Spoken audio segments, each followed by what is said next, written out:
pagdating po sa Living Word, Naik. Kung first time niyo pong dumalo, nais lang po naming sabihin na kinagagalak po naming makita at makasama po kayo ngayon. Dito po ay may lugar po kayo para dumalo, may lugar po kayo sa pagkatuto, maglago sa inyong pananampalataya at makahanap ng mga pagkakataon na magkaroon ng bagong kaibigan na makakasama niyo sa inyong journey sa Panginoon. Nawa maging simula po ito ng isang bago at masayang yugto sa buhay niyo. Muli, maligayang pagdating po sa Living Word Night. God bless everyone! Inanyayahan ko rin po ang lahat na tumayo at makibukas po kayo sa akin sa Matthew chapter 5 verses 13 to 15. Verse 13. Kayo ang asin ng sangkatauhan, ngunit kung ang asin ay mawalan na ng alat, paano pa ito mapapaalat muli? Hindi ba wala na itong kabuluhan, kundi ang itapon at tapakan ng mga tao? Verse 14. Kayo ang ilaw ng sanlibutan. Ang isang lungsod na nakatayo sa ibabaw ng burol ay hindi maitatago. Verse 15. Walang taong nagsisindi ng ilaw at pagkatapos ay inilalagay iyon sa ilalim ng banga. Sa halip, inilalagay iyon sa talagang patungan upang matanglawan ang lahat ng nasa bahay. Purihin ang Panginoon sa kanyang mga salita. Amen. Isang pinagpalang araw po sa ating lahat. Panibagong araw, panibagong opportunity po para sambahin, pasalamatan ng Diyos sa blessings na araw-araw natin tinatamasa even though we're undeserving. And ngayong umaga, bago po tayo magsimula, gusto ko po tapikin niyo po yung atin pong katabi or pwede po kayo mag-ikot-ikot, batiin po natin sila na masaya po ako, kinagagalak ako na nakita kitang muli. And yan, hindi po natin alam yung isang tapik na yan. That would make someone's day. Kaya, yan. Bati lang po tayo. At ngayon, sabi po sa kantang ito na kahit anong ihandog natin, hindi siya sasapat sa kung anong binigay sa atin ng Panginoon. Kaya ngayon, the least thing we could do is to give Him the best praise and to give Him the best worship that He deserves. Amen.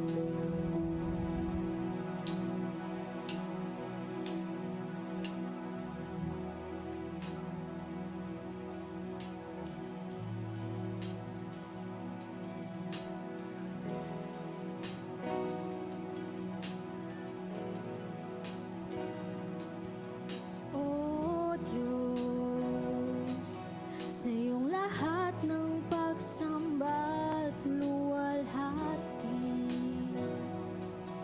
maging ang pinakamainang kong awit ay aawitin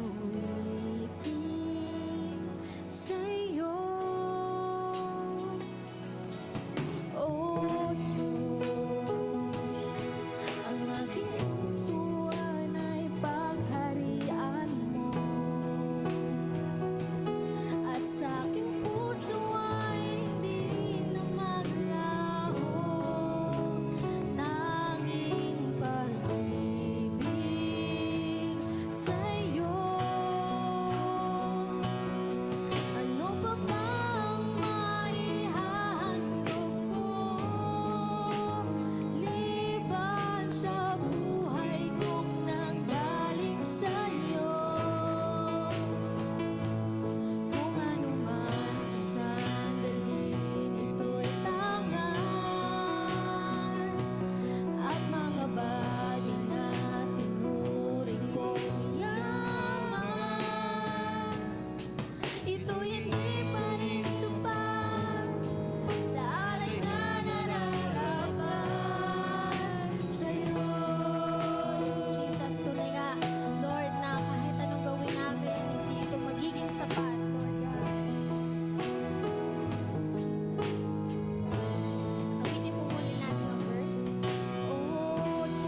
ng bawat isa, Jesus.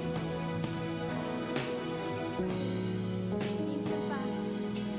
Ano pa bang maihandog ko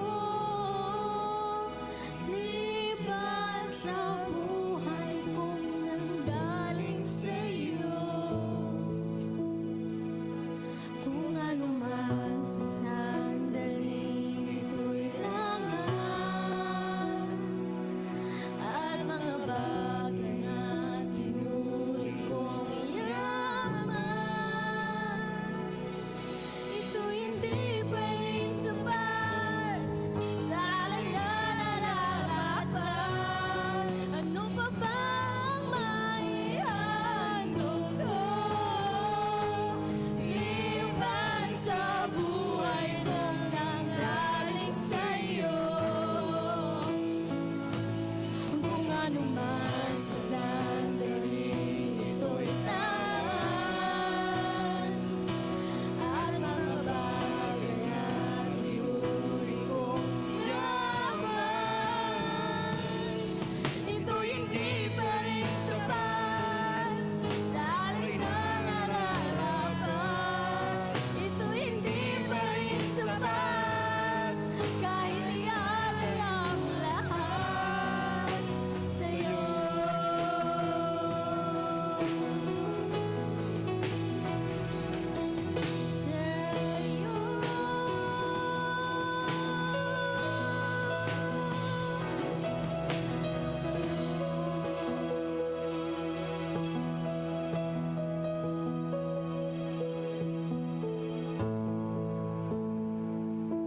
Oh Lord God, minsan pa Panginoon, patuloy kami lumalapit sa harapan mo Panginoon. Maraming salamat sa umaga at araw na ito na pinagkaloob mo po sa amin Panginoon. Lord God, tunay nga na napakabuti mo Panginoon. Every day is such a blessing, oh Lord God. Sa umaga pa lang sa aming pagising Panginoon ay isang pagpapala na po sa aming oh Lord God. Your mercy and grace is such a proof that we have we are blessed, we are so blessed to have you in our lives, oh Lord God. Lord God, sa pasimulan ng aming pananambahan, oh Lord God, lumalapit po kami sa harapan mo, Panginoon, at bago po ang lahat, oh Lord, tulungan mo po kami, Panginoon, na makarating sa inyong banal na trono. Lilisin mo po kami, Panginoon, sa aming mga pagkakasala, sa aming mga flaws, Panginoon, sa mga bagay na hindi kalugod-lugod sa harapan mo, Panginoon. Tulungan mo po kami, Panginoon, na makarating sa inyong banal na trono. Minsan pa, Panginoon, nilalapit po namin ang mga tao na gagamitin mo sa araw na ito, ang mga magsaserve, Panginoon, magsimula sa musicians, Panginoon, itago mo po sila sa inyong likuran, Panginoon. Continue to bless them with your holy anointing, Panginoon. Let them be the channel of blessing, Panginoon. Hayaan niyo pong dumaliw sa kanila ang inyong pagpapala, Panginoon. Ganoon na rin po, Panginoon, ang gagamitin niyo po na maghahatid ng manila na mensahe, Panginoon. Itago mo po siya sa inyong likuran, Panginoon, ang lahat ng mamumutawi at pagbibigkas sa niya ay tuturo ay magagaling lamang sa iyo, Panginoon. Ikaw lang ang maitaas, Panginoon. It's not by might nor by power, but by your spirit, Panginoon. Wala kami, Panginoon, kung wala ka kaya, Panginoon. Inaanyaan po namin ang inyong na espiritu na malayang gumalaw sa bawat isa sa amin, Panginoon. At tulungan po kami, Panginoon, na magkaroon ng auhawan sa inyong salita, Panginoon. Lord God, continue to open our hearts and minds, Panginoon, na patuloy namin maunawaan ang inyong salita, Panginoon, at mai-apply namin sa pang-araw-araw na inyong pamumuhay. Lord God, maging katatalagan sa aming pananampalataya, Panginoon. Lord God, hinihiling mo namin ang inyong pagkilos, Panginoon, sa umaga ito, at naniniwala po kami, Panginoon, na may gagawin ka, Lord God. Ngayon pa lang po, Panginoon, dinideclare lang po namin ang victory, Panginoon, ang protection, ang healing, ang provision, Panginoon, at most of all, ang salvation na pinagkaloob mo po sa akin, Panginoon. Lord, maraming po salamat, Panginoon, na sa aming mga kaormihan, Panginoon, ay hindi ka nagsawa, Panginoon. Lord, kahit kailan, Panginoon, hindi kami magkasawang magpasalamat sa iyo. Dahil kahit kailan hindi ka nagsawa sa amin, Panginoon. Maraming salamat po, Panginoon. Thank you for unfailing love, Panginoon. We bring back to you all the glory and honor and praise. In Jesus Christ we pray.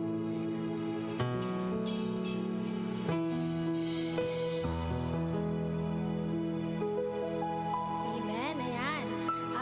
Sabi po sa kantang ito, may galak, may saya, may tuwa sa piling ng Diyos. Kaya ngayon pong umaga, ibigay po natin yung pinaka-best na indak, yung pinakamagandang ngiti habang po tayo ay nagpupuri, nagpapasalamat sa Diyos. Kung nag-hesitate po kayong sumayaw, nahihiya po kayo, kasi deserve po ng Lord ang atin pong best move, best clap offering. Kaya ngayon, ipakita po natin kung gaano tayo kagalak at katuwa sa piling niya. Amen!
may saya, may tuwa sa piling ng Diyos.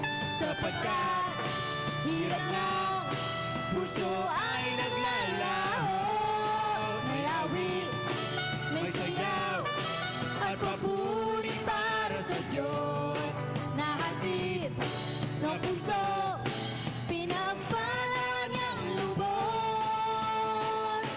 Handog niya ay kapayapaan, handog niya ay kagalakan, handog niya ay kalakasan. Sa bawat pusong napapagal, kaya't ang awit ng papuri, awit ng pasasalamat, at ang awit ng pagsamba. Handog niya ay kapayapaan, handog niya ay kagalakan, handog niya ay kalakasan. Sa bawat pusong napapagal, kaya't ang awit ng papuri, awit ng pasasalamat, at ang awit ng pagsamba ay para lang sa Kanya, ay para lang sa Kanya, ay para lang sa Kanya, ay para lang sa Kanya.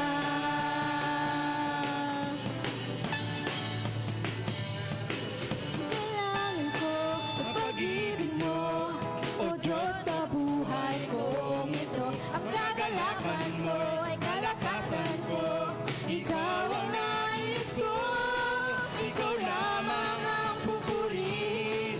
Ang pangalan mo'y dadakilain, wala sa'yo'y maihahambing. Ang awit ko'y iyong dinggin. Langit ang aking nadarama, sa tuwing kapiling ka, ang puso ko'y sumisigla, kapag sa'yo'y sumasamba.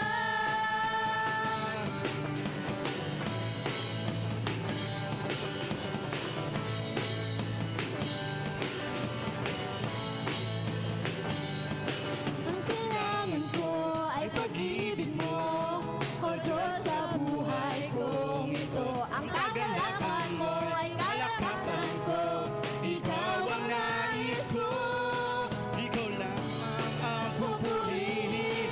ang pangalan mo. Dadakilain, wala na sa'yo'y maihahambing. Ang awit ko'y iyong dinggin.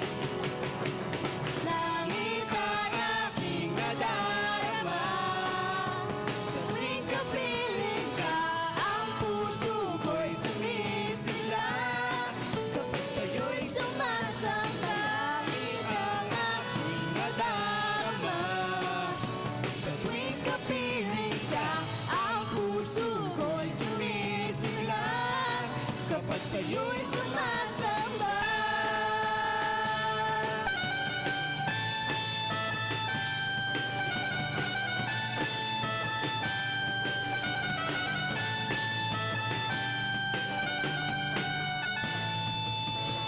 Thank you, Jesus.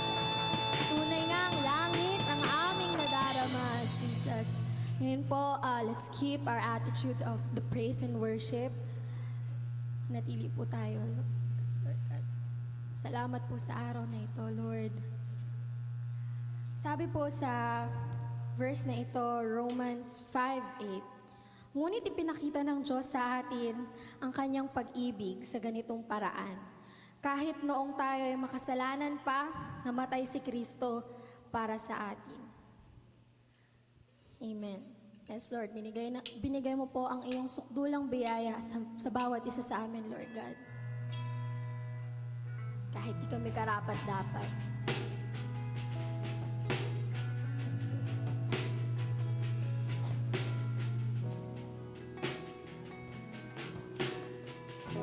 Habang hindi karapat-dapat, pagkukulan ng habag at wagas mong pagsinta. Habang walang kakayanang masuliyan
Salamat sa sukdulang biyaya mo.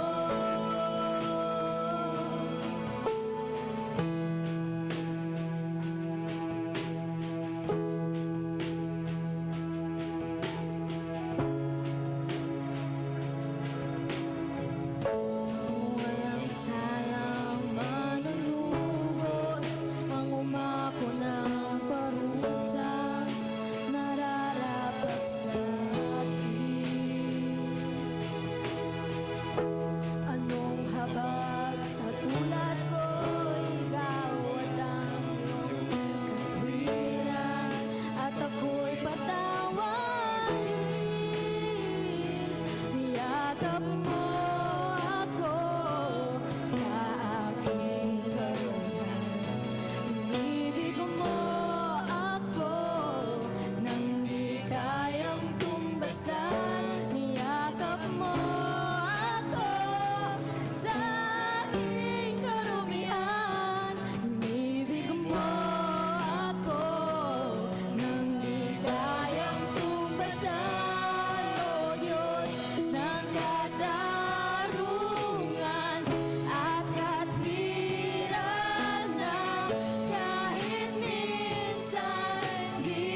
lumalapit, Panginoon. Walang tigil ang aming pagsambahan. At ang panalangin namin, O Diyos, sa umaga at araw-araw ng aming buhay ay samahan niyo kami, ingatan niyo kami, at ayahan niyo, O Diyos, na patuloy kaming lumabog sa aming paglakad sa inyo sa araw-araw ng buhay. Kaya, Ama, sa patuloy namin pagtitiwala, pananampalataya, at paglapit sa iyong presensya, O Diyos, patuloy niyo kaming kasangkapan. Punuin kami ng iyong presensya sa araw na ito. At hayaan niyo, O Diyos, na sa aming paglapit at pagsamba ay hindi lamang kami magkaroon ng isang pagbabago ng buhay, kundi maunawaan namin at makilala namin kayo ng personal sa aming mga puso at isip, O Diyos, sa araw na ito. Kaya, Panginoon, patuloy, O God, nabasbasan niyo yung mga anak, kasama na inyong lingkod. Punuin mo kami ng pananampalataya sa araw na ito at pagalingin sa lahat ng mga may karamdaman sa umagang ito, O Diyos. Sa lahat ng may mga pasanin, Panginoon, hayaan ninyo na dalhin namin ito sa iyo, Panginoon, at ialay namin ang aming mga buhay para sa kaluwalhatian ng iyong dakilang pangalan. At ito ay para sa iyo lamang, Ama, sa pangalan ni Kristo Jesus. Amen and amen. Let's all be seated in the presence of God. Laging mabuti ang Panginoon. Amen? Lagi siyang mabuti sa atin. At hindi po nagbabago ang Diyos sa ating buhay. Buksan po natin ang ating mga puso sa umagang ito. Dahil ang Diyos ay may mensahe po sa atin sa umagang ito. Ayan. Open your Bible in the book of Matthew chapter 5, verse 13 to 16. So welcome everyone, especially to our live stream. Good morning. And you are all welcome to the Living Word Global Outreach Ministries. Ngayong umaga ay huwag tayong matulog. Huwag nating palagpasin ang mga mensahe na ibibigay sa atin ng Panginoon sa pamamagitan ng kanyang salita. Matthew chapter 5, and for the sake of reading, I would like to read it again from verse 13. Okay? To 16. You are the salt of the earth, but if the salt loses its saltiness, how can it be made salty again? It is no longer good for anything except to be thrown out and trampled by men. 14. You are the light of the world. A city on a hill cannot be hidden. Neither do people light a lamp and put it under a bowl. Instead, they put it on its stand, and it gives light to everyone in the house. Last verse.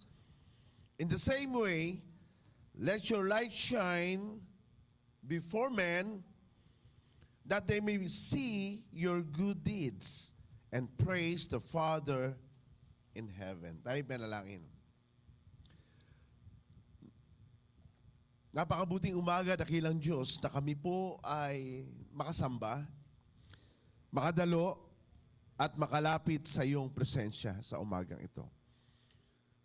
Salamat po sa mga himala, kagalingan, probisyon, at higit sa lahat, ang kaligtasan na aming tinatanggap sa araw-araw ng buhay. Sa umaga ito, dakilang Diyos, akin pong inilalapit ang bawat isa sa amin na hayaan niyo, O God, na tanggapin ang iyong mga salita sa pamamagitan ng pananampalataya sa iyong presensya, O Diyos. Punuin mo kami sa umagang ito, pagalingin at maghimala at mabago ang aming mga buhay. Mangusap kayo sa bawat isa sa amin at gamitin niyo inyong lingkod sa araw na ito. Ito ang aming dalangin, Ama, sa pangalan ni Kristo Jesus. Amen. The title of the message is Live in the Truth. Okay, Franciel.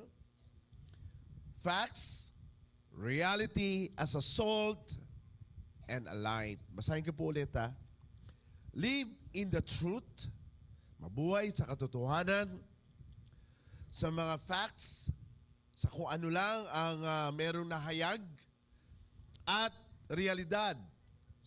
Okay? Bilang isang asin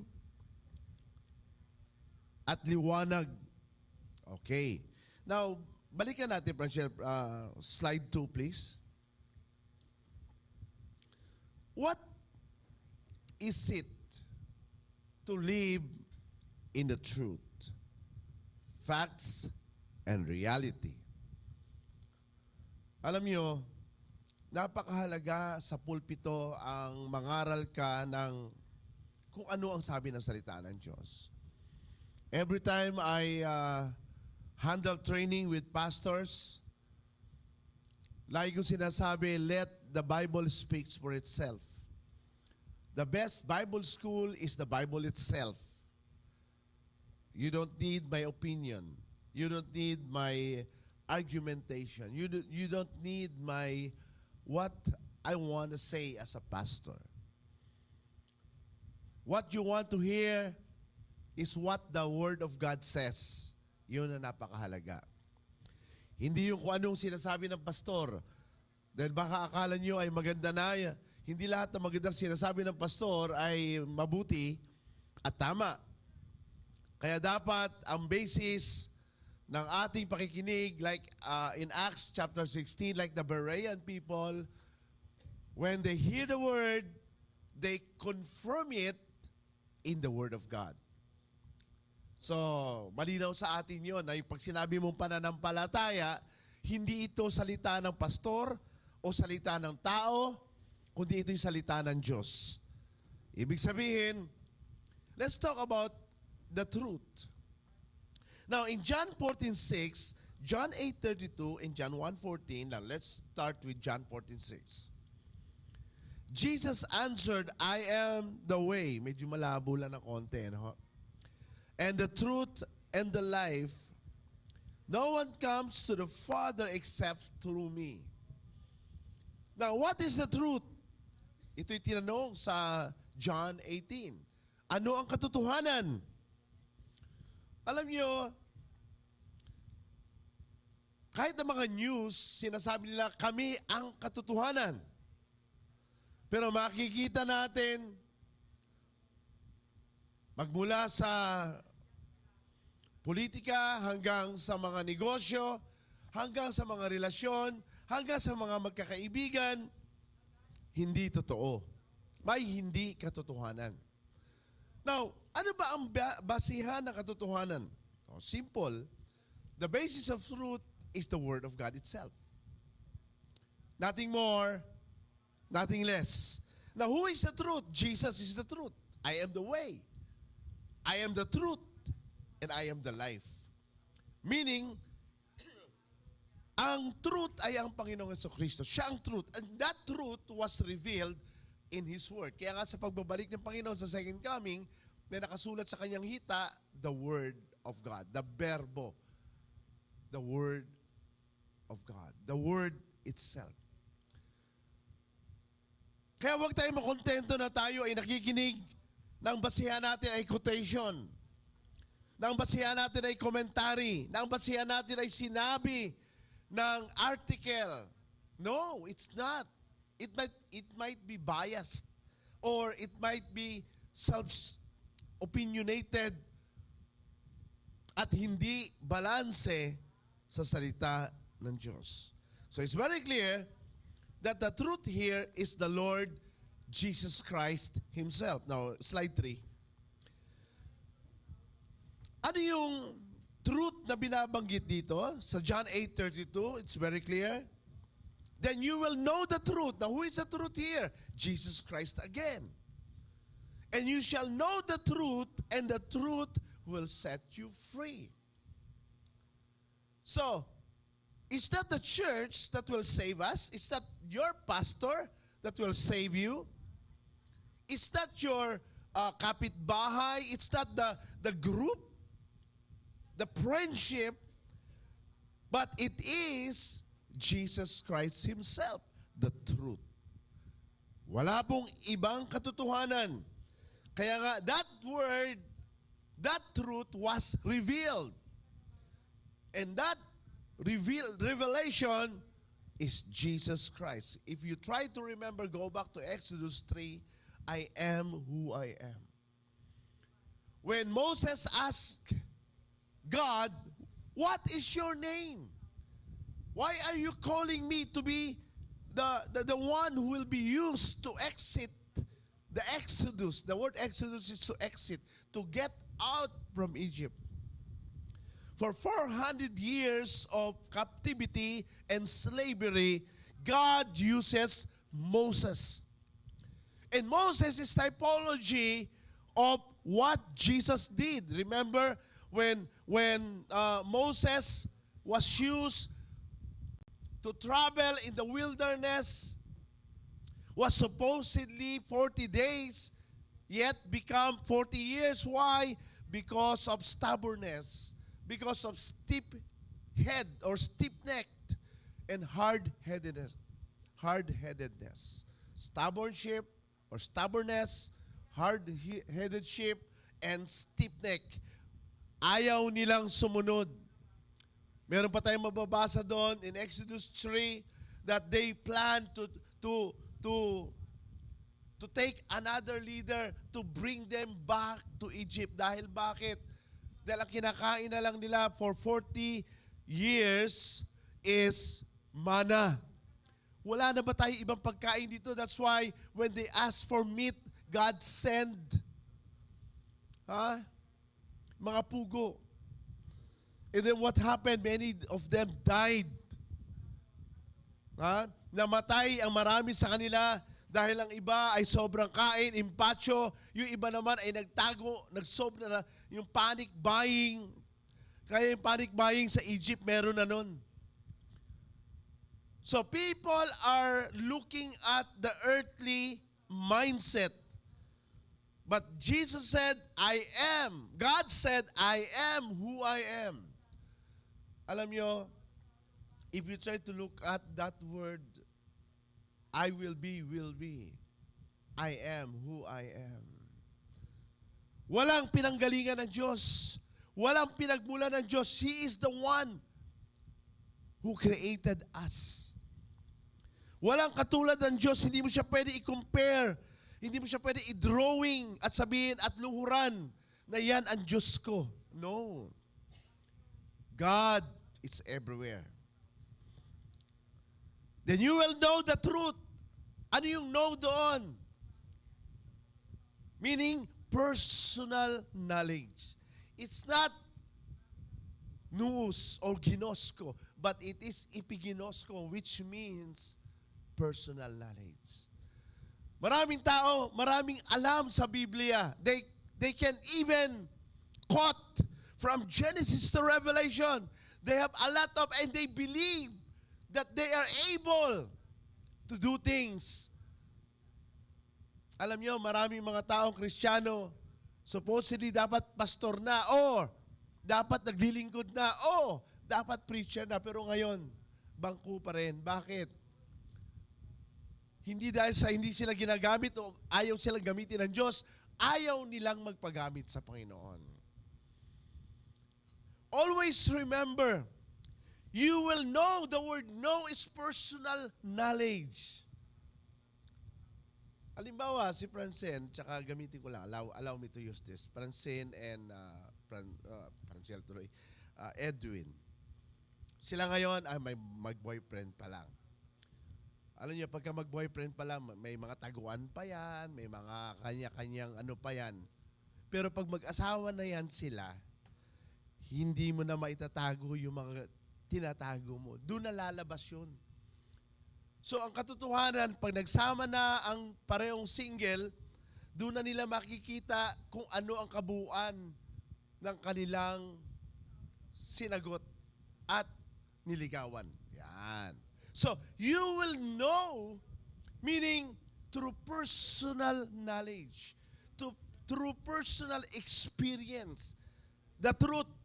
Alam na natin, binanggit ko na kanina, Jesus Christ is the truth.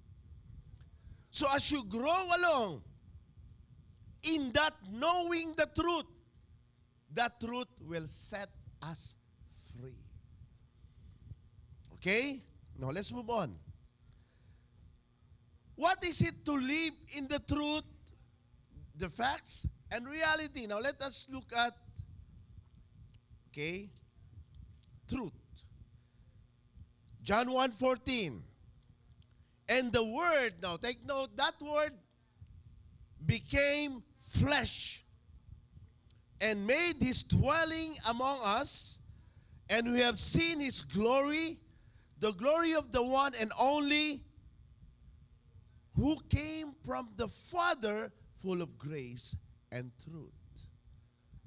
O binanggit na naman yung word na truth sa verse 14. Now, ano ba yung truth na yan? Slide 5, Franchel. The word truth in Greek word is aletheia, which means truth itself, or true, or verity. Di ba? Pag tayo'y nag-apply ng trabaho o tayo ay may sinabmit na mga documents, bini-verify yan. Halimbawa, sinabi nyo, okay, sino si Pastor Alan? Pag tinanong nyo ako sa police, nabi-verify ako.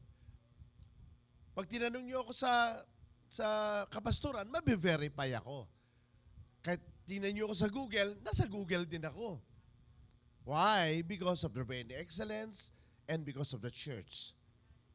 Why? Because of the posting that you are doing and all the, alam niyo yung mga inaano natin, mga ina-uploads natin, na-identify sa iyo yun, lalo kapag ang pangalan mo ay nakakabit doon. So, meaning, pag sinabi nating truth, you are in line with what is true. Ayan, ha? Slide 6, Franchel. Now, ano naman yung what is it to live in the facts? F-A-C-T-S. Okay? Pag sinabing fact, it's verifiable. Binanggit ko na kanina. Para bang malapit sa katotohanan, ano ba sinabi mo? Ako ay anak ni Ayala. Mayroong nagpakasal sa akin, magpapakasal daw sila. Ang apelyido niya ay Ayala Sobel. Totoo po yun. Ayala Sobel. Sabi ko, teka muna, hindi ba nagkamali ka ng ano? Tapos, meron na raw silang, ang tawag dito, yung booking ng lugar dito sa may EMS. Ano pa noon niya, bago pa yung EMS, yung EMS. So, to cut short, pinuntahan namin ni Sister Lorna. Pumunta kami doon. Tinanong namin, meron po bang nagpa-book dito na ikakasal daw sila na ang pangalan ay Ayala Sobel? At ang ninong nila si Mayor pa? At taga-Bukanang Malaki? Nung binerify na namin isa-isa, wala. So, pag sinabi mong facts, yung piece of information ay dapat makikita.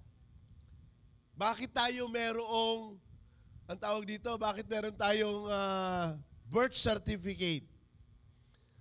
Pag kumuha tayo ng passport, ano ang hinihingi? Birth certificate. Pag wala kang birth certificate, hindi ka makakakuha ng passport. So, another form and meaning of facts is events supported by evidence and proof. So, science po ito. Pag sinabi natin science is a gathered facts. Ibig sabihin, mga pinag-aralan. Hindi lang basta opinion. Hindi lang basta theory. Kundi ito ay conclusion na pinag-aralan ni research, kaya nga mayroong mga tinatawag na research. Another meaning is that it's scientifically demonstrated, binanggit ko na kanina. Okay? Sabihin, hindi lang ito basta observation, kundi dumaan sa reliable standard. Halimbawa, sa psychology, ayan, meron tayong psychologist dito.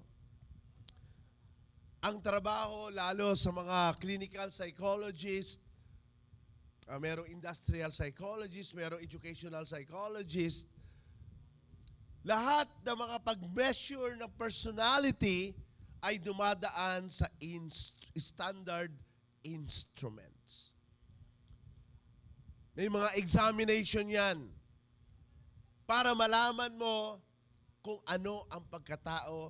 Meron ka ba? Choleric ka ba? Example natin, yung isa sa mga personality, choleric ba? Melancholic ka ba?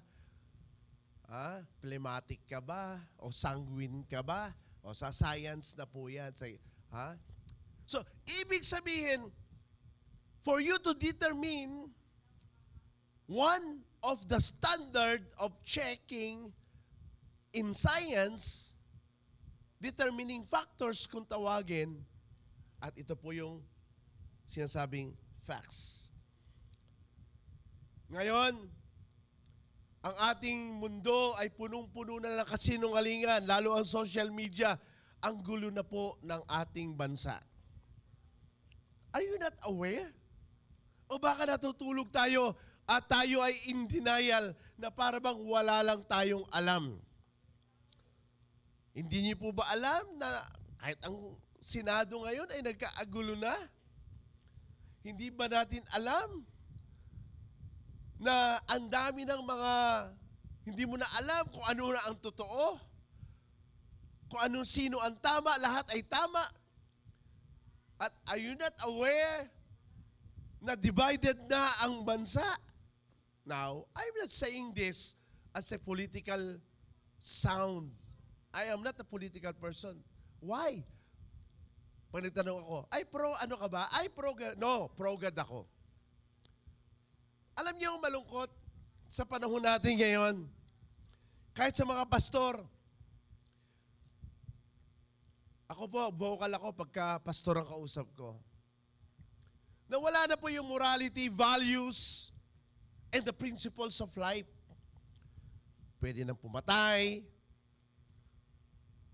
kahit kasinungalingan, basta magliligtas, pwede na. Ano ba tayo bilang Kristiyano? Now, let's look at the third one, reality. What is it to live in reality? Kanina, truth. Dapat Bible-based ang buhay mo, buhay natin. Pangalawa, dapat merong facts. At pangatlo, dapat may realidad. Ano yung reality? Reality refers to what? Actual state of things. Pag sinabi mo, mayaman ako, dapat makikita sa'yo, mayaman ka talaga. Pero hindi naman lahat ng mayaman ay mukhang mayaman. Merong nagbumukhang mayaman pero walang yaman. At dalawang klase ang mayaman. Mayaman sa karunungan pero walang pera. Meron naman iba, walang karunungan pero may pera lang. Ako po ay may nakita na isang bilyonaryo pero may pera lang siya pero wala siyang karunungan. Nakakita na kayo ng taong mayamang-mayaman pero bastos magsalita. Puro mura ang marinig mo sa kanya. Mapanglait ng kapwa. Namamahiya ng tao. Sa tingin pa natin mayaman yun? Hindi. Hindi mayaman yun. Dalawang klase ang pagiging mayaman. Isang mayaman sa espiritual at isang mayaman sa material. Kaya huwag tayo magkakamali na makita po yan.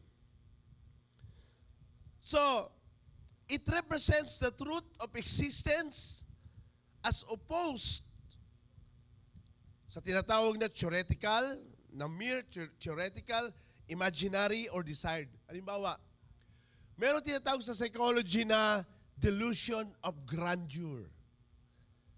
Okay, Pastor Alan, gumagamit ka na naman ng technical. Hindi naman po ako nag-aral ng psychology. Pag sinabing delusion of grandeur, ang ibig pong sabihin nun, ako ay anak ni Ayala Sobel. Pag binerify mo, Ayala Sobel ka ba? Binanggit ko na sa inyo kanina yung example ko. Maraming mga tao, they try to convince and brainwash their minds about things. But it opposed in the area of truth, facts, and reality. So, reality is the quality of being real and existing, binanggit na ulit, in fact, something that has tangible, pag sinabing tangible, nahawakan. Okay, Hawakan ko yung hangin. Nakita niyo yung hangin? Wala. Oh, tangible ba yung hangin? Hindi. Nakita niyo bang hinawakan ko yung Bible? Yes. Bakit? Tangible. Nahahawakan. So, ibig sabihin, pag nagsalita tayo na isang bagay, dapat po nakikita siya. Hindi siya opinionated. Now, let's move on. Slide 8, Pranchel. Now, let us look at the truth. Ano yung unang truth? We are created in the image and in the likeness of God. Genesis 1, ano sabi diyan? 26. Let us make man in our image, into our likeness. Now, try to look at yourself at the mirror. Again, I want to ask this question again and again for the second time. Try to imagine yourself. Are you ready? Parang ang lalim ng tingin nyo sa akin.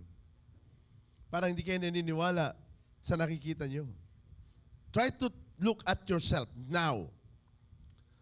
Imagination. Are you beautiful? Sabi ni Eden, amen. Now, try to ask, bakit hindi ko sinabing, are you handsome?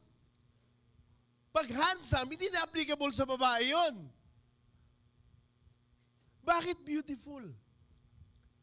If you try to look at in the Bible, every time you attribute goodness to people or to human being, they use the word beautiful.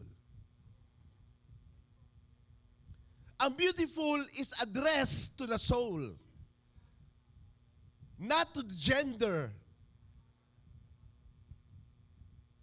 Are we here? Ayun. So we are addressed as beautiful because of the word soul. Now, another question. Try to use your imagination. I would like you to face yourself at the mirror and ask, am I good? Now, tanungin ko kayo, looking at yourself at the mirror, are you good? Second, third na pala. Look at the mirror and ask yourself, am I like God? Am I having the image of God? Pag sinabi nating cute, ang sagot mo doon, yes. Kasi lahat naman ng tao cute eh. Oh, di ba? Oh, di ba? Edwin, nung maliit ka, cute ka, di ba? Ako, nung maliit ako, cute kaya ako. Oh, lahat tayo cute. No. But try to look at and answer this one. Am I having the image of God in my life? Now, let us look at the word image in the Hebrew word, which means resemblance. Ano po ba yung resemblance? Kahawig. Tanungin mo ngayon ang sarili mo sa mirror. Kahawig ba ako ng Diyos?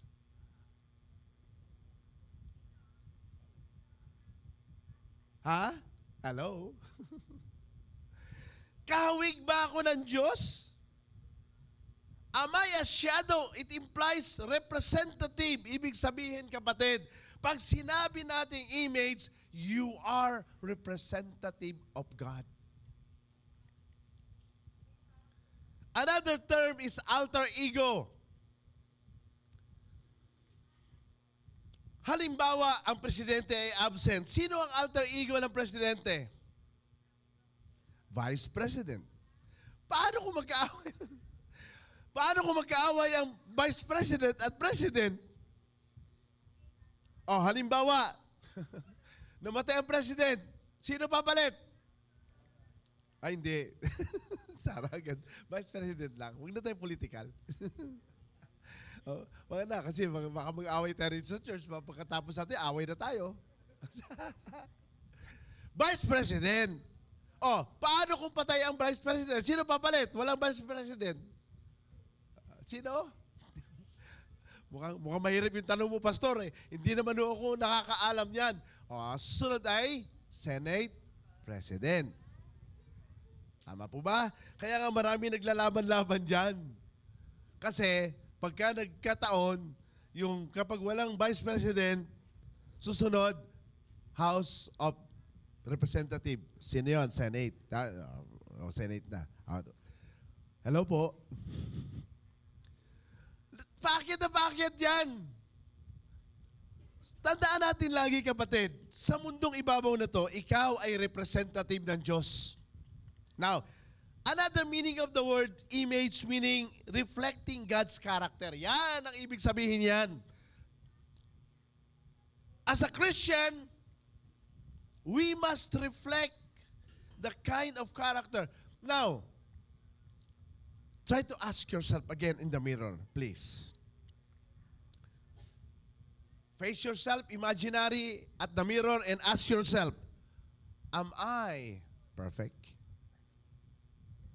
If we are reflecting God's character, so dapat we are also reflecting the reflection of God, which is perfect.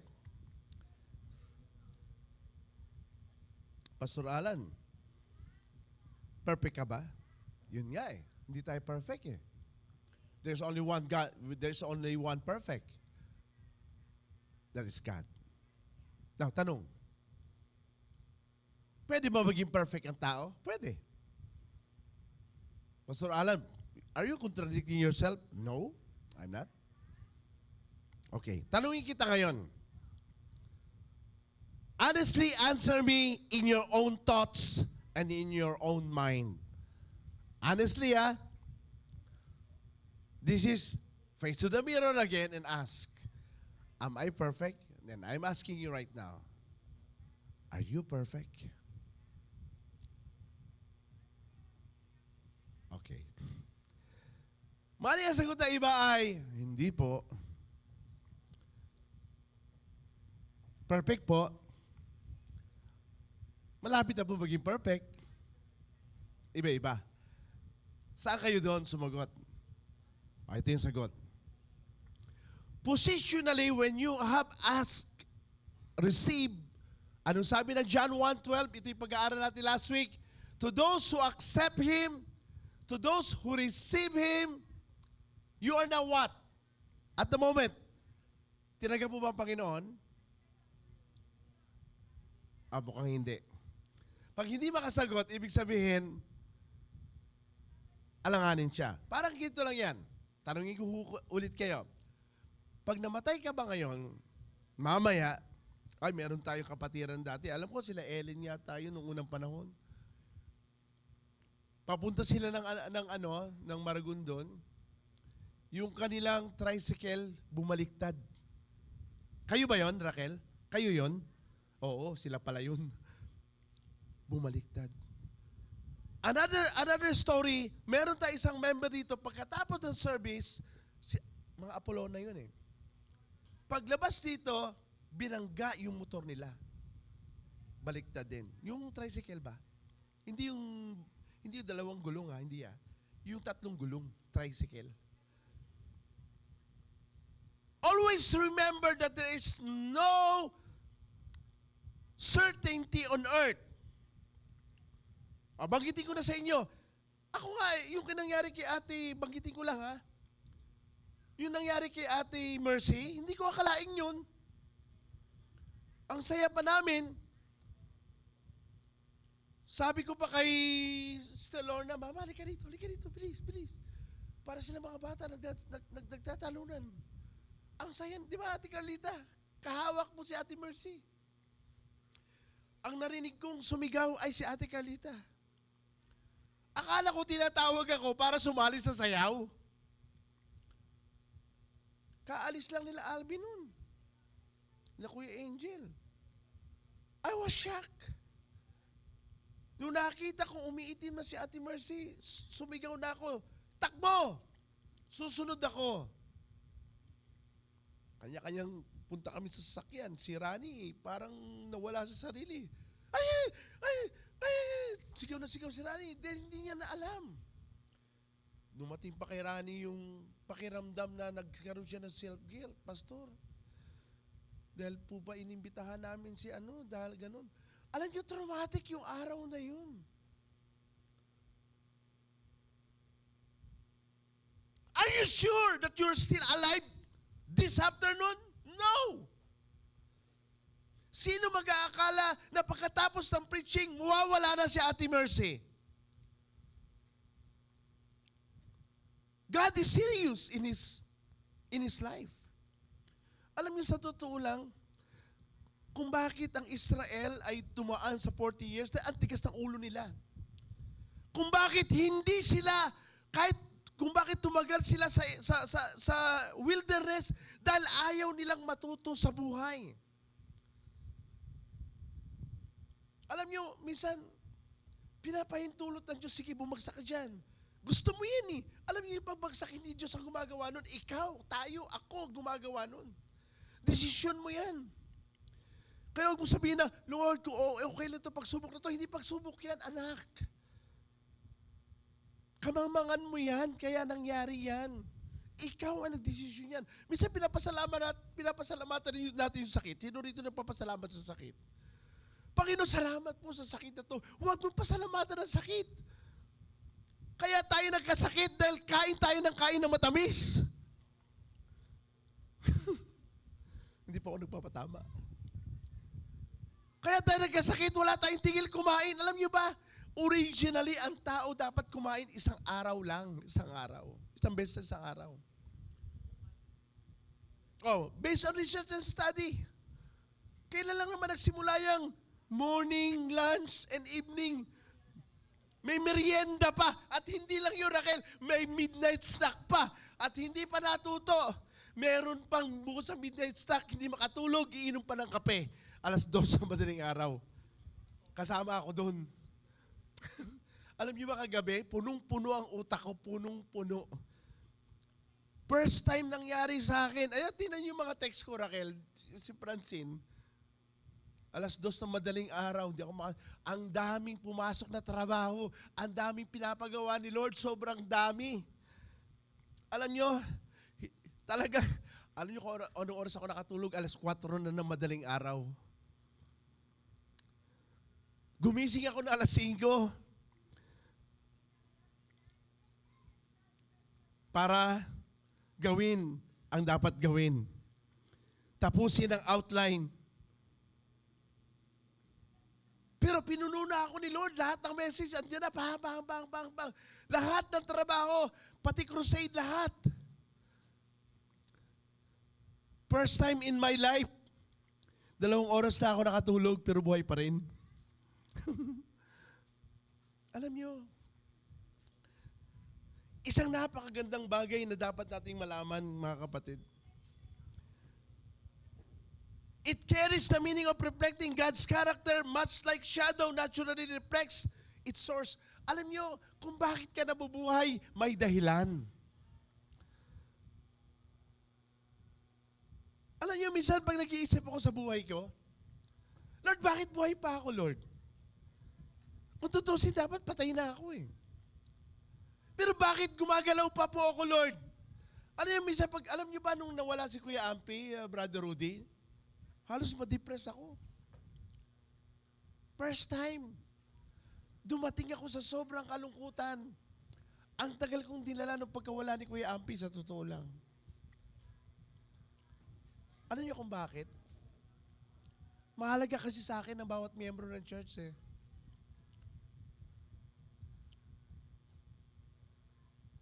Hindi simple yun. Slide 9, please. So we are created in the image and the likeness of God. The word image means resemblance. It implies representative. You are a representative of God. Ay, naulit yata. Slide 10 na tayo. Ha? Likeness na tayo, sorry. Likeness. Ang ibig sabihin is resemble. Ang Hebrew word niya is dama. Yung Hebrew word kanina ng image is shelem. Now, the Hebrew word is dama, which means resemble or to be like. Okay, para mas maintindihan natin, slide 11, please. Nakakalito kasi yung image and likeness. Halos pareho lang. Slight difference lang siya. Ha? Because the Hebrew often uses the type of repetition, image and likeness, parang halos magkahawig siya. Ito yung sabi na scholar, yung Hebrew talaga, Hebrew scholars, image and likeness as a combined idea of what? Humans were created to be living, number 1, breathing, number 2, number 3, okay, represented that resembles the character and the form of God. Ibig sabihin, kapatid, ang Diyos ay may dalawang paa, dalawang kamay. Form yon. Resemble of character, God is forgiving, God is loving. Dapat God forgiving, loving din tayo. God is generous, mapagbigay, God is gracious, and everything. Slide 12, please. So the word likeness, now, nandiyan tayo. The word likeness means resemblance or blueprint. Ibig sabihin, dapat tayo ay lumalakad sa ibabaw ng mundo na dala-dala ang kaluwalhatian ng Diyos. Alam nyo, hindi ko naman sinasabing dapat parang perfect ka na. I'm not sounding na para bang trying to be spiritual in the sense na hindi ka na magkakamali o magkakasala. Alam nyo, sa totoo lang, positionally, perfect na tayo. Pag sinabi mong, I am a child of God, perfect ka na nun. Kaya lang yung perfection natin, ano sabi ng Bible? From glory to what? From glory to glory. So, mababago tayo araw-araw similar to who God is. Shelem, image, which means physical shape. Carve of representation. So, ibig sabihin na pag sinabi mong image, dalawa pa, okay, dalawa kamay. Ang Diyos ay, when I was in Korea, we asked one of the Korean student, na Christians, how do you explain one God in 3 person? Ang sagot niya ay, ang Diyos ay isa na may 3 ulo. Monster. Di ba? Tama ba, Dennis? Tama ba, Dennis? Monster yon. Okay, so hindi naman triunity ang pag nag-uusapan natin. Let's move on. Slide 13, Franchel. We are the light. Now, let's move on. We are the light and the salt. Yun ang sabi ng Bible. Okay, we are the light and the salt. Ano sabi ng verse 13? You are the salt of the earth. Now, take note. Salt, earth, light, world. Nandiyan ba? Ayun. Salt, earth, light, world. Bakit hindi sinabing, you are the salt of the world? At bakit hindi sinabing, light of the earth? Have you asked that?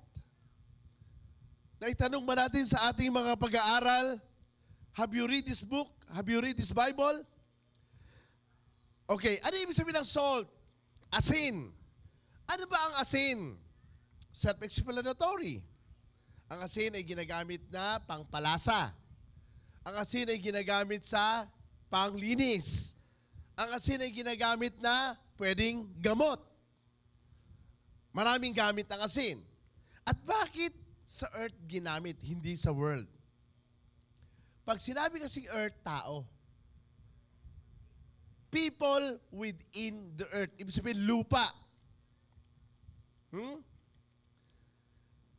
So, ang ibig sabihin, pag sinabi mo lupa, tao, ibig sabihin, salita, salt, talks about, kaya binanggit dito, but if the salt loses its saltiness. Ano ibig sabihin ng saltiness dito? Testimony. What's the difference between reputation and testimony? Pinag-aralan na natin ito last time. Ang reputation, you are the one building it up. You are trying to deceive people by means of hypocrisy. Ay, okay ako, magaling ako, mabait ako, hindi ako nagkakamali, hindi ako nagkakasala. Okay, trying to build your reputation para tayong politician. Donate ng donate, bigay ng bigay, pero saan galing yung pera? Hindi galing sa akala ng mga tao, ay, ang bait naman ni mayor, ay, ang bait naman ni governor, ang bait naman ni senador. Pero saan galing yung pera? Galing ba sa sarili niyang bulsa? Hindi. Tandaan natin lagi, reputation is built by people, whether it is true or whether it is by hypocrisy or whether it is by deception. Kaya makikita natin, di ba, sa simbahan, sa mga simbahan, donated by. Makikita natin sa mga kalsada, donated by. Di ba? Mga kapatid, that is outward building of reputation. Kung ikaw ay politiko, para iboto ka. Pag ikaw naman ay mayaman, para sumikat ka. Ako nag-donate niyan, tingnan mo nakalagay doon sa marking, pangalan ko. Ano sabi ng Bible? Huwag malaman ang ginawa ng kaliwa sa kanan at huwag malaman ng kanan ang ginawa ng kaliwa at kaliwa ay sa kanan. Ibig sabihin, let God reward you. Saltiness means testimony. So, ang pagkakaiba ng reputation sa testimony is this. Marami ka mang pagkakamali, marami ka mang balentong sa buhay, ang importante at mahalaga, una, marunong kang umami ng pagkakamali. Pangalawa, marunong kang mag-repent at aminin at tanggapin ang consequence sa pagkakamali mo. Pangatlo, marunong kang itama ang pagkakamali. At pang-apat, sinisikap mong lakaran ang tama at pagbabago. Gaano man kabagal yan, snail change man yan, at least lumalakad ka, nagmumove ka, yan ang testimony. Are you here? Ang testimony is something that maybe you are perfect inside, but because you are still in the flesh, nasa katawan lupa pa tayo, Romans 7 yan.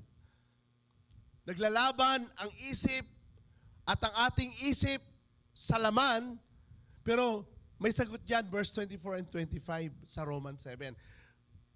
Bagamat ang ating isip at ang katawan ay naglalaban, pero may sagot doon. Subalit napakabuti ng Diyos dahil sa Panginoong Jesucristo, tayo ay mananagumpay. Alam nyo, lahat tayo ay binabago araw-araw ng Diyos. Amen po ba? Hello po. Dahil kung tayo ay nagkamali at binasura ka na, wala ka na ngayon. Wala na si Pastor Alan ngayon. Matagal nang wala.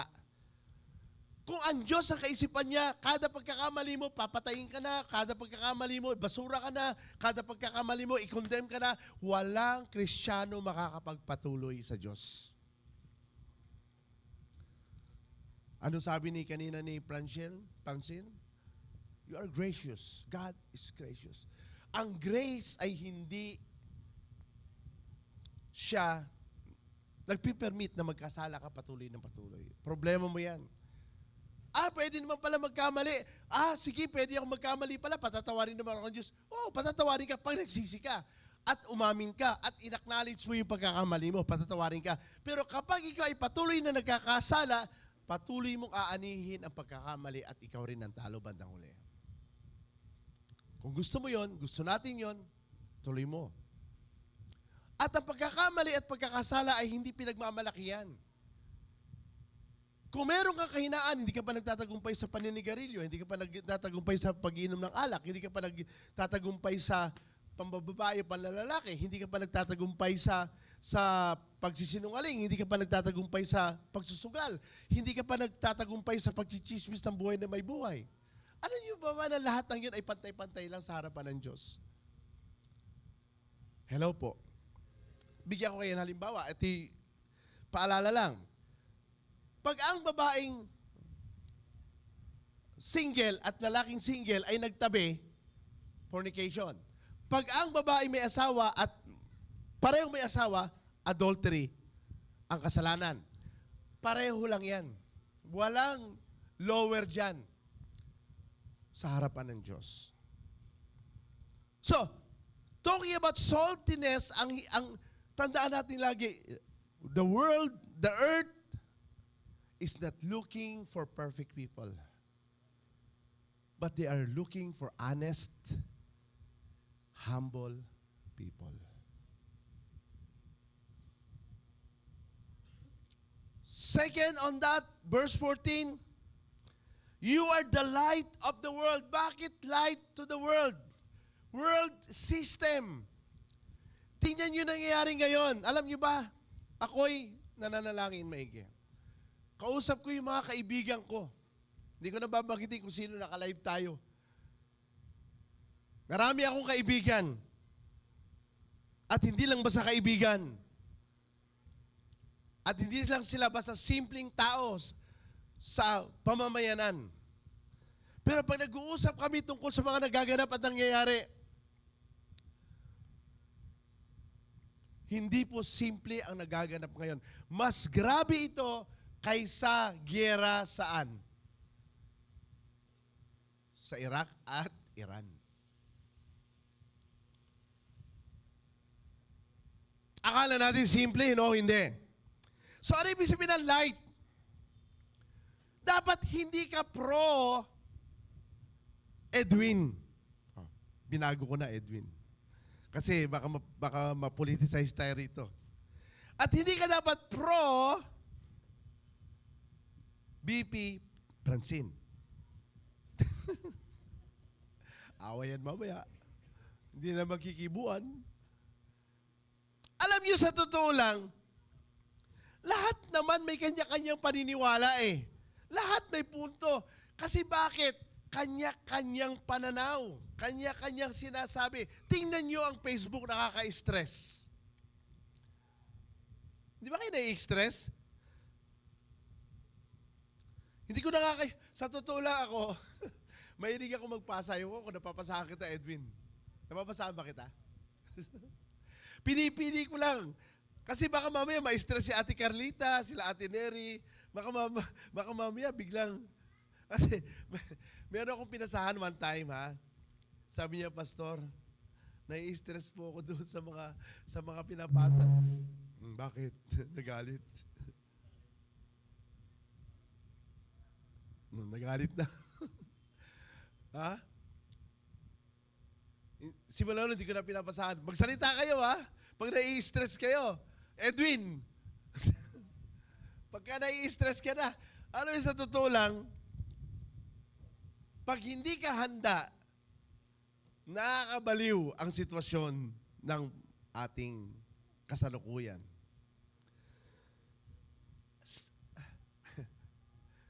Tanungin ko kayo, sagutin niyo ako. Dapat ba ang pastor tumakbong mayor, presidente? Sabi ni President. Konsehal. Di ba? Ano niyo, pag ang pastor, tinawag yan para magbigay ng liwanag. Paano kung kasali ka na? Tapos nasa flood control na, Pastor Alan, flood control na, oh. Aba, malaki na ba 1 milyon? Aba, pinag-uusapan sa flood control, 100 million. Ha? Siguro pag si Pastor Alan may 100 million, baka sarap na ng buhay, ano? Siguro, Edwin, kaya mo, lilibre kita na eat all you can. Di ba? So, saan ba daw nilalagay ang liwanag? Doon ba sa baba o sa taas? Di ba sabi nito? Hindi siya nilalagay sa ilalim, nilalagay siya sa itaas. Kaya, dito na tayo. Okay, malapit na tayo matapos. Sa wakas. Our accountability and responsibility as a Christian. Ano ka ba dapat? 2 Corinthians 5:20, ano sabi nito? We are therefore Christ ambassadors. So, hindi ko na kailangan maging presidente ng Pilipinas. Hindi ko na kailangan maging vice president ng Pilipinas. Hindi ko na kailangan maging mayor. Alam niyo ba na mas maganda na neutral ka? Kaya pag may nagtanong sa akin, Pastor, may nagtanong sa akin sa Facebook kasi nag-forward ako. Sabi niya, ano ka ba? Ayokong magiti kasi naka-live tayo. Ano ka ba, pro? O against? Sabi ko, hindi, pro-God ako. Yan. Dapat ang sagot mo, pro-God ka. Kasi alam mo kung bakit pag pinagtanggol mo ng tao, tao yan. Paano kung may resibo? Paano kung may proof? Paano kung mayroong totoo? Tapos ipagtatanggol mo pa rin yung tao dahil bakit? Kamag-anak mo? Dapat pro-God. So, we are used by God, sabi nito, as though God were making His appeal through us. So, sa pamamagitan mo, natin, we implore on Christ's behalf, be reconciled to God. So, ang ating buhay ay dapat maging ambassador tayo ng Diyos. Hindi ambassador ng Pilipinas, hindi ambassador ng kung sino man. Next, slide 15. James 3:1. Our accountability and responsibility, James 3:1. Not many of you should become teachers, my fellow believers, because you know that we who teach will be judged more strictly. Alam niyo ba na hindi madali yung magsabing magbahadil ka ng Bible study? Hindi yung ganun kadali. Dapat mag-undergo ka ng training. Dapat ikaw, alam natin ang sinasabi natin. Alam niyo ba, pag sinabi mong Bible study leader ka, para kang doktor na bibigay ng prescription. At kapag hindi ka train at hindi ka nag-undergo ng training, at mali ang sinabi mo, it will create chaos and havoc. Slide 16. Matthew 28:19 and 20, our accountability and responsibility. Therefore, now, pag narinig niyo yung word na therefore, ano ibig sabihin noon? Conclusion. Dapat ito na nga. Ito dapat tayo. Ayan, yan ang therefore. Ito dapat tayo. Therefore, go! Alam niyo kung bakit ang living word, isa tayo sa hindi lumalago, hindi dahil sa hindi tayo nagpipreach ng maayos o tama. Hindi dahil imperfect tayo, kundi hindi tayo nag-i-evangelize. That's the reality. Tanungin niyo sarili niyo. Simula na born again ka, ilan ang nadala mo sa Panginoon? Nadala mo ba asawa mo, anak mo, kapitbahay mo, kaibigan mo, kabarkada mo, relatives mo? Nadala mo ba sila? Alam niyo, yun ang trabaho natin. Go! Pangalawa, kapag nadala natin sila, alam niyo, talo ho tayo ng kabila. Kabilang relihiyon. Ako ho, ay nakaranas ako ng 3 pag-aanyaya.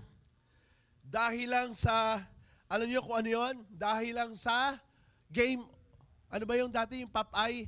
Game Watch. Naabot, sino rito alam ng game? Ikaw, Rudy, naabutan mo yung Game Watch? Naabutan mo talaga? Anong laro ka? Popeye? O, diba? Ting, ting, tunog pa lang. Nakaka-addict na, tunog pa lang. Ganun. Diba? Na-addict ako doon sa Game Watch. Yung kaklase ko, si Armando, may pangalan talaga eh. Sabi niya, Brad, hiram ka naman ng hiram ng Game Watch ko. Sumama ka naman sa simbahan namin. Aba, pagdating doon, umiyak din ako. Kasi pag hindi ka umiyak, hindi ka puspos. Iyak din ako. Paglabas, akin na yung Game Watch, peram. Ganun. Ang kapalit ng pagdalo ko, Game Watch. Tama ba yung pangalan? Game Watch? Yun. Grabe. Talagang ilang buwan yun. Siguro naka-4 na attend din ako doon dahil sa Game Watch. At hindi lang yun. Talagang tsatsagain ka.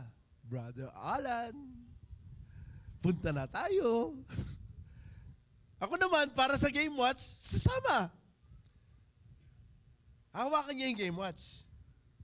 Tapos pagkatapos ng pagdalo, balik na naman. Ayun. Alam niyo, sa totoo lang, ang galing nila sa discipleship.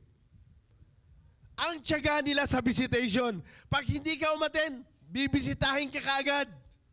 Kamusta ka na, Brad? Binabago ko yung term kasi Tagalog sila, English tayo eh. Social ang mga born again. Di ba? O, kamusta ka na, kapatid? Yun. Tinagalog ko na. Alam niyo mga kapatid, alam niyo mga kasister, ka-brother, ayun. Yun ang malaking kulang natin. Hindi lang ang living word. Karamihan ng mga sinasabing totoong nasa church, nasa totoong pananampalataya, kung sino po yung nagsasabi nasa totoo, yun ang tamad gawin ang Matthew 28, accountability and responsibility. At ang pangatlo, sabi ron, teaching them. Dapat hindi ka lang humahayo, hindi ka lang nagdi-disciple, kundi dapat nagtuturo ka na rin. Nagtuturo na rin tayo. Dapat nagli-level up. Hindi yung atin, pupunahin, bandang uli, alam niyo may mga kilala akong ganon. Mas marami pa yung tisod kaysa dumalo. Sa loob ng 35 years ko, sa loob ng 38 years ko, yung taong sinasabi ko, 1 taon lang naging active sa church, mas marami pang puna kaysa dumalo. Hindi magiging masaya buhay mo. Kapag lagi mong binabantayan ng tao sa pagkakamali niya, uy, si Pastor Alan, may mali na naman siya. Wala, mapaparanoid ka, mapapagod ka lang. Hindi natin pwedeng hatulan ang isip at puso ng tao. Only God knows the heart of man. Kahit sabi mo pa nagkamali yan, hindi mo alam kung nagsisi na yan. Baka ikaw, hindi ka pa nagsisi, pero siya nagsisi na. Amen po ba? Dapat malaman natin yun. Hindi ka Diyos. Don't play God. So, teach them to obey everything. O, tanungin mo sarili mo, harap sa salamin, sinusunod ko ba ang kalooban ng Diyos? Tanungin mo sarili mo. Nasusunod ko ba? Nagagamit ba ako ng Diyos? Okay, malapit na tayo. 17, conclusion. Ay, sa wakas, Pastor Alan, tinapos mo rin. Alam niyo, sa totoo lang, minsan ng mga Kristiyano, kailan matatapos yan? Huwag kayo mag-alala. Si Pastor Alan, 38 years na po nagpapastor. Alam ko po kung naiinip na kayo o hindi. We are all called to serve. Iba yung serve sa ministry. Maraming tao, ang daming ministry, pero exhausted na, pagod na. Ang ministry nakakapagod, Raquel. Hindi na ako magbabayad ng pangalan, live tayo. Meron nagsabi sa akin, kasi ako yung nagme-mentor ng 50 pastor ngayon. Nagme-mentor po ako. Yung isang pastor sabi niya, Doc, tawag sa akin naman ngayon, Doc Alan. Doc, ang hirap pala. Ang daming ministry, ang daming sobrang ministry. Mapapagod ka. Ang galing mong tumugtog, pero empty buhay mo. Ang galing mo mag-preach, pero empty buhay mo. Alam niyo po ba kung ano ang dapat? Serve. Not ministry. Ministry is only the result of our serving with God. Ako po ay 38 years na alam ko ang sinasabi ko. Dumaan ako sa exhaustion, dumaan ako sa malalim na problema. Sabi ko nga, 3 lang ang pinag-aawayan namin ni Ma'am Lorna. May nagtanong nga sa akin ano po ba yung 3 na yon? Hindi niya yata narinig. 3 lang. Una, yung school. Alam nyo, ang dami ungrateful, ang dami namin natulungan, pero walang kailanman. Konti lang ang nagpasalamat. Ang naabono namin ni Ma'am Lorna, 1,000,000. Alam ng church yan? Wala namang pera ang church. Bakit nag-survive ang school ng 32 years? Dahil sa amin, 2 ni Sister Lorna. At nabuhay ang school sa utang. Kung bakit si Pastor Alan ay nagku-cruise ship dahil kailangan namin ng pera. School ang isa. Pangalawa, yung mga business na ini-involve niya na ayoko. Ayoko niyan. Totoo yun. Nagkalugi-lugi na, nagkagulo na. Walang nangyari. Abono pa, utang pa. Kaya si Ma'am Lorna, bago siya mamatay, hingi siya ng hingi ng tawad at ako rin hingi ng tawad sa kanya. Pareho kami naghihingian ng tawad. Natatandaan yung huling preaching niya, yung sinabi niyang, now I understand the word respect. So forward ko sa inyo, panoorin niyo. Ako lang nakakaintindi noon yung preaching niya. Kaya kayo mga babae, matuto kayong respetuhin ng mga asawa niyo sa decision. At pangatlong pinag-aawayan namin ni Ma'am Lorna, yung mga tao nakapaligid sa kanya, wala na ngang kinita ang school. Marami na ngang utang kami, marami na kaming abono, nanakawan pa tayo ng 1.3 million. Saan ka?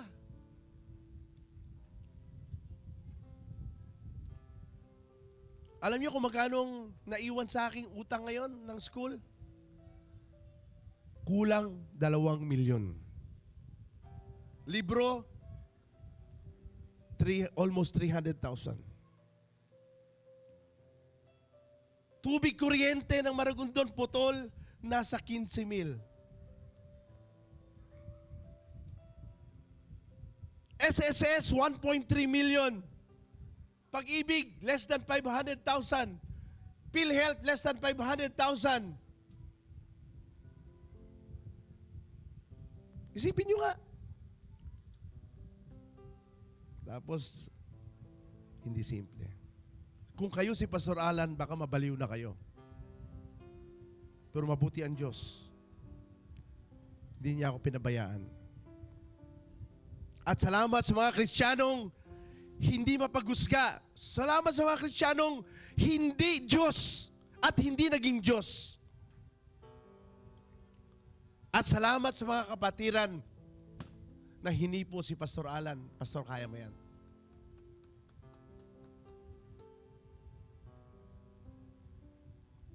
Mas masarap makinig sa mga pastor na dumaan sa pagsubok pero nakatayo pa rin.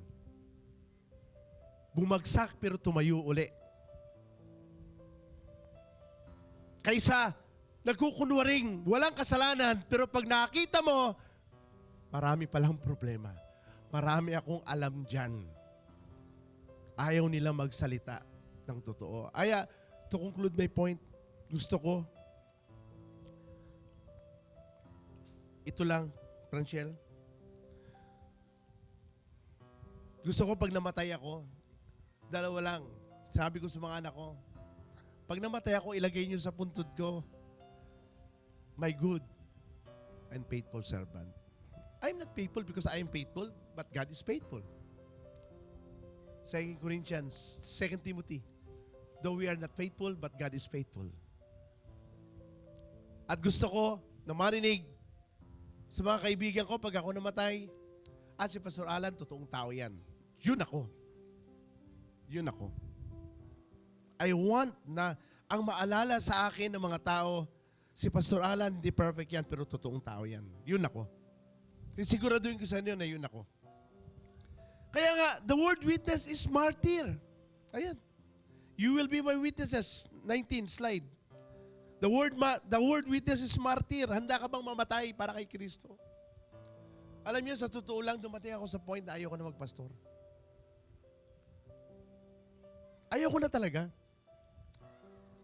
Kung ang miyembro ay pwedeng matisod, ang pastor pwede ring matisod. Pero hindi ko piniling matisod. Mas pinili kong tumayo at lumakad sa kalooban ng Diyos. Last slide. Are you really a Christian? Are you really willing to make a martyr for the sake of sharing the gospel of Jesus Christ? Mga kapatid, I challenge you right now.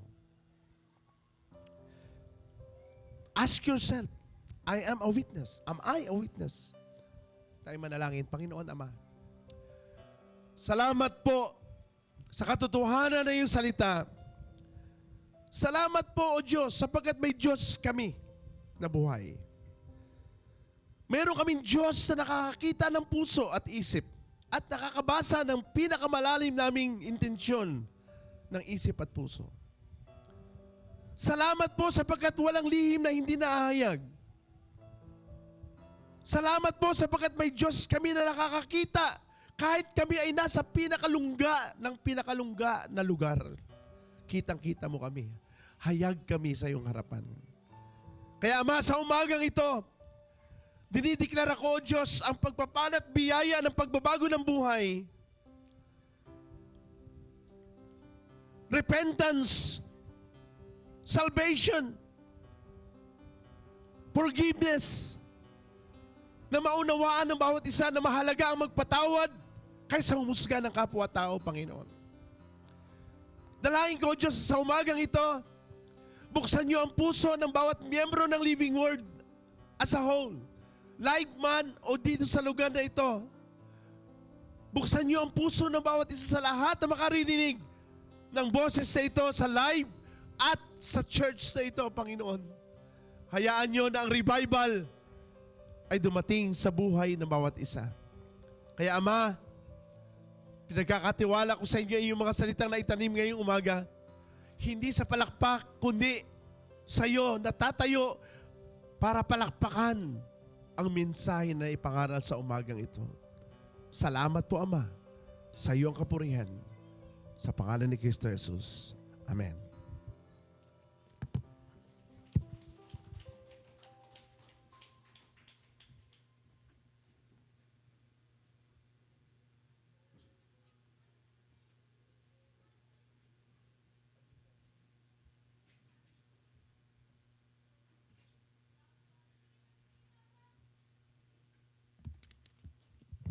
Salamat po, Pastor, sa iyong mensahe sa umagang ito. Makibukas po kayo sa Kawikaan 3:9-10. Kawikaan 3, parangalan mo si Yahweh sa pamamagitan ng iyong kayamanan at mula sa iyong pinakamainam na ani ay iyo ring handugan. Ang sabi po dito ay parangalan mo si Yahweh sa pamamagitan ng iyong kayamanan. Paano po kaya natin mapaparangalan ang Panginoon sa pamamagitan ng ating mga ikapu at handog?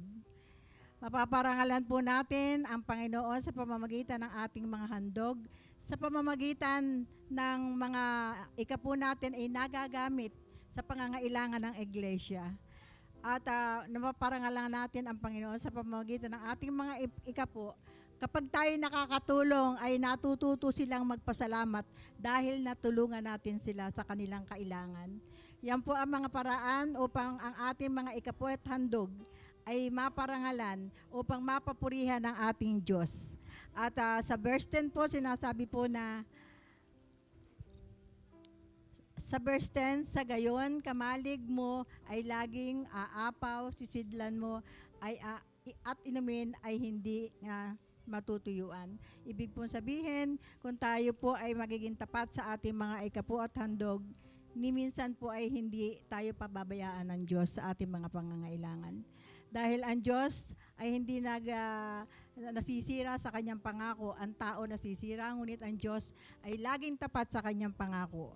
Lagi po tayo magtiwala at patuloy na kung minsan iniisip natin na wala naman tayong pera, pero bakit pa hanggang ngayon ay tayo buhay pa? Dahil po sa kabutihan ng Lord sa ating lahat. Tayo po ay manalangin. Dakilang Diyos aming Ama, kami po ay nagpapasalamat dahil sa kabila po ng mahirap na sitwasyon ng buhay, ay lagi mo po kaming inaalalayan sa lahat ng aming pagdaanan. Lord, salamat dahil nararamdaman namin ang iyong pagsama sa lahat ng aming mga kahaharaping mga bayarin, ay hindi ka po nagkukulang sapagkat ginagawa po namin sa biyaya mo ang aming dapat gawin. Tulungan mo kami makasunod sa iyong kalooban at malakaran namin ang plano mo sa aming buhay. Salamat po, Ama. Binabalik po namin sa iyo ang pinakamataas na papuri at pasasalamat. Sa pangalan ng aming Jesus, Panginoon. Amen. Yan, let's give our tithes and offering to the Lord.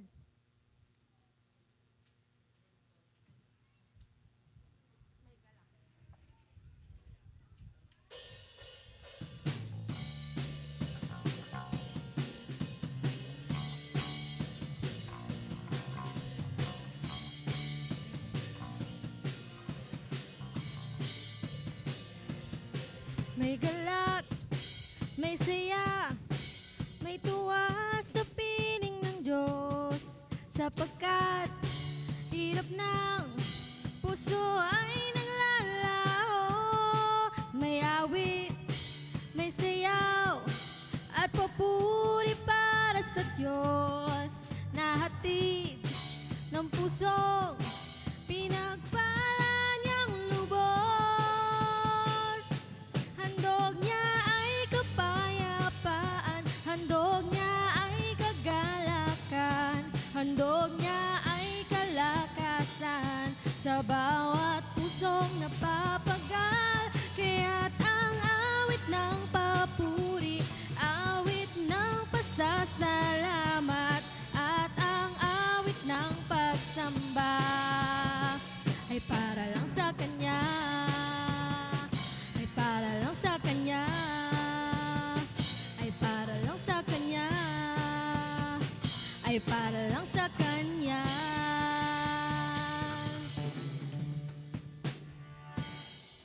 Thank you, Lord. Dadako na rin po tayo sa ating announcement. For our regular announcement po, every Wednesday, ang atin pong intercessory prayer at 8 o'clock in the evening via Google Meet. And every Saturday po, ang ating praise and worship band practice as well as our Bible study na ginaganap po yan dito po sa ating church. And every Sunday at 9:30 in the morning, ang atin pong regular service followed by ministerial fellowship.